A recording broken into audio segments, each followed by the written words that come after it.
আমার সাথে অন্যায় হয়েছে, অবিচার হয়েছে, আমার পরিবারের সাথে হয়েছে, আমার বাবাকে হত্যা করা হয়েছে, আমার মায়ের সাথে অন্যায় করা হয়েছে, তাকে অত্যাচার করা হয়েছে, আমার ভাই মৃত্যুবরণ করেছে এই অত্যাচারের কারণে। বিএনপির ভারপ্রাপ্ত চেয়ারম্যান জনাব তারেক রহমান, আপনাকে আমাদের অনুষ্ঠানে স্বাগত জানাই। ধন্যবাদ। আমাদের শুভেচ্ছা এবং কৃতজ্ঞতা জানবেন। আমাদের সাথে আরো থাকছেন সজীব ওয়াজেদ জয়, আপনাকে আমাদের অনুষ্ঠানে স্বাগত জানাই। আমি প্রথম প্রশ্ন নিয়ে একটু সজীব ওয়াজেদ জয় আপনার কাছে আসতে চাই। আমাদের প্রথম যে প্রশ্ন সেটি হচ্ছে যে আমরা দেখেছি যে 5ই আগস্টে ক্ষমতার পট পরিবর্তনের পরে শেখ হাসিনা পালিয়ে যাওয়ার পরে তিনি ভার্চুয়ালি একটি জায়গায় তার পরদিনই ভার্চুয়াল বক্তব্য দিয়েছিলেন, বিভিন্ন অনুষ্ঠানে অনলাইনে সক্রিয় থাকছেন, বক্তৃতা দিচ্ছেন। দেশের পক্ষ থেকে এই দাবি আছে তাকে দেশে আসার, দেশে ফেরা উচিত, মানে সে সময়টা কখন হতে পারে? ওনার উদ্দেশ্য হচ্ছে অতি শীঘ্রই বাংলাদেশে ফিরে যাওয়া, রাজনীতি করার জন্য তিনি চান বাংলাদেশে ফিরে যেতে। এখন যেহেতু আমাদের দলকে আবার সংগঠিত করতে হচ্ছে, এটা তিনি করছেন। তিনি ভালো আছেন, তিনি এখন দিল্লিতে আছেন, আমার বোন ওনার কাছে আছেন, আমার বোন তো দিল্লিতে থাকেন।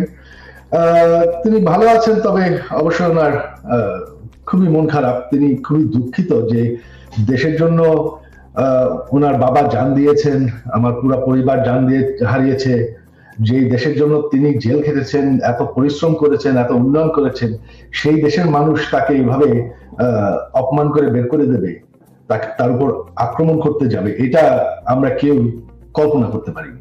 এটা তো আপনার একটা তারা যে দাবি করছে যে এটা গণতান্ত্রিক আন্দোলন, এই মানুষ হত্যা করা, পুলিশের উপর হামলা করা, প্রধানমন্ত্রীর উপর হামলা করা, প্রধানমন্ত্রীর বাড়ির উপর হামলা করা, যা সবকিছু জ্বালাও পোড়া করা, লুটপাট করা, এটা তো কোনো আন্দোলন নয়, এটা তো হচ্ছে মব, এটা তো হচ্ছে সন্ত্রাস, জঙ্গি। বর্তমানে তো আপনারা দেখতে পাচ্ছেন যে এখন তো বাংলাদেশে যেভাবে সংঘর্ষ চলছে, জ্বালাও পোড়াও চলছে, তখন আপনার এটা শুরু হয়ে গেছিল এবং তারা সিদ্ধান্ত দিয়েছিল যে তারা গণভবনকে হামলা করবে। তখন তিনি কিন্তু দেশ ছাড়তে চাননি। আমরা পরিবার থেকে তখন ওনাকে কনভিন্স করলাম যে না, এরা শুধু প্রটেস্টার না, এরা তোমাকে হত্যা করে ফেলবে, তো তোমার দেশ ছেড়ে যেতেই হবে। সরকার পতন হওয়ার আগে থেকে আওয়ামী লীগের নেতাকর্মীর উপর বিভিন্ন জায়গায় ঢাকার বাইরে এবং ঢাকার ভিতরেও হামলা চলছিল, তাদের কয়েকজনকে হত্যা করা হয়েছে। তো এখানে যে শুধুমাত্র সরকারের দোষ দেওয়া হয়, আওয়ামী লীগের দোষ দেওয়া হয়, সেটা ঠিক না। এখন তো দেখা যাচ্ছে আওয়ামী লীগ নাই, আওয়ামী লীগ সরকার নেই, তবে নির্যাতন তো চলছে। আমাদের সকল মন্ত্রীদের বাসা জ্বালিয়ে দেওয়া হয়েছে, বঙ্গবন্ধু মিউজিয়াম পর্যন্ত জ্বালিয়ে দেওয়া হয়েছে, যেখানে জাতির জনক বঙ্গবন্ধু এবং আমার পুরো পরিবারকে হত্যা করা হয়, যেটা একটা মিউজিয়াম ছিল, সেটাকে তারা পুড়িয়ে ফেলেছে। আমাদের নেতাকর্মী কয়েকজন এমপি মারা গিয়েছেন, অনেক নেতাকর্মীকে হত্যা করা হয়েছে। আর আমি শুনতে পাচ্ছি যে হিন্দুদের উপর আক্রমণ হয়েছে, কিছু মন্দির পুড়িয়ে দেওয়া হয়েছে। তো এই সংঘর্ষ তো আগে থেকেই শুরু হয়ে গেছিল, এটা তো এখন তো আমাদের সরকারের দায়ী নাই, আমাদের আওয়ামী লীগ তো এখন আর এই সংঘর্ষের জন্য দায়ী না। দেশের জন্য এত করেছি, এই যে গত 15 বছরে আপনারা জানেন আমি ডিজিটাল বাংলাদেশ বানিয়েছি, এটা আমার স্বপ্ন ছিল। আমি সরকার থেকে কোনো বেতন নেই, বিনা মূল্যে আমি এই কাজটা করেছি। আমি প্রচুর পরিশ্রম করেছি বাংলাদেশকে ডিজিটাইজ করতে, গ্রাম পর্যন্ত ডিজিটাল বেনিফিট পৌঁছানোর। তারপরে যদি বাংলাদেশের মানুষ, এই যে উন্নয়ন আমরা করেছি, তারপরে যদি বাংলাদেশের মানুষ আমার পরিবারের সাথে এরকম করে, তাহলে আমাদের আর কিছু বলার আর করার নেই। আওয়ামী লীগ মরে যায়নি, আওয়ামী লীগ হচ্ছে বাংলাদেশের সব থেকে পুরাতন দল। সবাই যে মনে করে যে আওয়ামী লীগের পপুলারিটি নাই, দেশে আপনার 17 কোটি মানুষ, 17 কোটি মানুষের মধ্যে এখনো আপনি যদি নিরপেক্ষ নির্বাচন হয়, আমি জানি আওয়ামী লীগ ভোটে জিতে আসবে। হ্যাঁ, 100% ভোট কোনোদিন কোনো গণতন্ত্রে কোনো সরকার পায় না। আমাদের বিরুদ্ধে যারা ভোট হেরে গেছে বা তারপর তো বয়কট করেছি, হ্যাঁ, এদেরকেই আপনি দেখেছেন যারা আওয়ামী লীগ বিরোধী, তাদেরকেই দেখা গেছে। তবে আওয়ামী লীগের যারা সমর্থক, তারা কিন্তু দেশে আছে। আরেকটি ব্যাপার সেটি হচ্ছে আমার আগেকার প্রশ্নের সাথে সম্পর্কিত, যে গণ অভ্যুত্থানের মুখে শেখ হাসিনার দেশ ছেড়ে পলায়ন, আওয়ামী লীগের নিষ্ক্রিয়তা এক ধরনের, মানে আওয়ামী লীগ দেশের রাজনৈতিক প্রেক্ষাপট থেকে বাদ হয়ে গেছে, কেউ কেউ আমাদের মিডিয়ার ভাষায় কেউ কেউ বলছেন যে একটা -1 হয়ে গেছে। অন্তর্বর্তী সরকারকে নিয়ে কোনো -2 সংখ্যা কি আছে?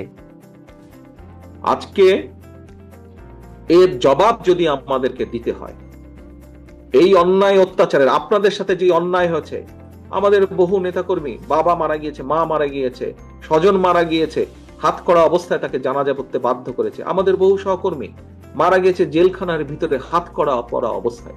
পলাতক স্বৈরাচারের সঙ্গে সঙ্গে তার অবৈধ মন্ত্রী, এমপি, বুদ্ধিজীবী বা বিচারপতি, বায়তুল মোকাররমের খতিব, প্রেস ক্লাবের সভাপতি, সম্পাদক কিংবা কতিপয় সাংবাদিকের পলায়নের মধ্যে দিয়ে আবারও প্রমাণিত হয়েছে অবৈধ রাষ্ট্রশক্তি নয়, বরং শেষ পর্যন্ত জনগণের রায় কিন্তু চূড়ান্ত, যে আওয়ামী লীগ স্বাধীনতা একসাথে যায় না। আওয়ামী লীগ আর গণতন্ত্র একে অপরের শত্রু। অপরদিকে বিএনপির কাছে গণতন্ত্র, বাক, ব্যক্তি আর স্বাধীনতার, সংবাদপত্রের স্বাধীনতা নিরাপদ। বিতাড়িত স্বৈরাচারের পলায়নের পর গণতান্ত্রিকামী জনগণের আকাঙ্ক্ষা পূরণে এক বিশাল দায়িত্ব নিয়ে আজকের অন্তর্বর্তীকালীন সরকারের যাত্রা শুরু হয়েছে। তবে গণতন্ত্রের পক্ষের সকল শক্তি এবং সাংবাদিক সমাজকে সতর্ক থাকা দরকার। আমাদের গণতন্ত্র প্রতিষ্ঠার যে চলমান যাত্রা বাধাগ্রস্ত করতে কিন্তু এরই ভিতরে নানা রকম ষড়যন্ত্র শুরু হয়েছে, যা এর ভিতরেই অনেক বক্তা তাদের বক্তব্য এরই ভিতরে তুলে ধরেছেন। বিতাড়িত স্বৈরাচার এবং তাদের দোসর চক্র নানা কৌশলে আবারও মাথাচাড়া দিয়ে ওঠার অপচেষ্টা শুরু করেছে। অপশক্তি দেশের ভেতরে এবং বাইরে থেকে বাংলাদেশের পক্ষের শক্তির মধ্যে ভুল বোঝাবুঝি সৃষ্টির পায়তারায় লিপ্ত হয়েছেন। তবে সবাই যদি আমরা সতর্ক থাকি, বাংলাদেশের পক্ষের শক্তির মধ্যে ভুল বোঝাবুঝির অবকাশ থাকবে না বলেই আমি দৃঢ়ভাবে বিশ্বাস করি।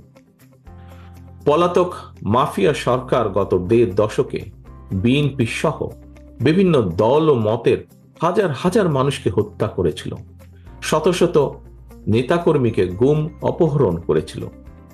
বিএনপির 50 লক্ষেরও বেশি নেতাকর্মীর বিরুদ্ধে প্রায় 1.5 লক্ষ মামলা দিয়েছিল। লক্ষ লক্ষ নেতাকর্মী, বিএনপি সহ বিভিন্ন বিরোধী দলের লক্ষ লক্ষ নেতাকর্মী ঘর ছাড়া হয়েছিলেন। অকারণেই, বিনা কারণে, বিনা অপরাধে mother of democracy Begum Khaleda জিয়াকে 5 বছরও বেশি সময় কারাবন্দী করে রাখা হয়েছিল। পলাতক স্বৈরাচারের নির্দেশে শুধু জুলাই আগস্টেই গণ অভ্যুত্থানে কমপক্ষে 2000 ছাত্র জনতাকে শহীদ করা হয়েছে, কমপক্ষে 30,000 মানুষকে করা হয়েছে আহত। গণ অভ্যুত্থানের এই সময় শুধুমাত্র বিএনপি এবং এর অঙ্গ সহযোগী সংগঠনের শুধুই মাত্র 4 শতাধিকেরও বেশি নেতাকর্মী শহীদ হয়েছেন।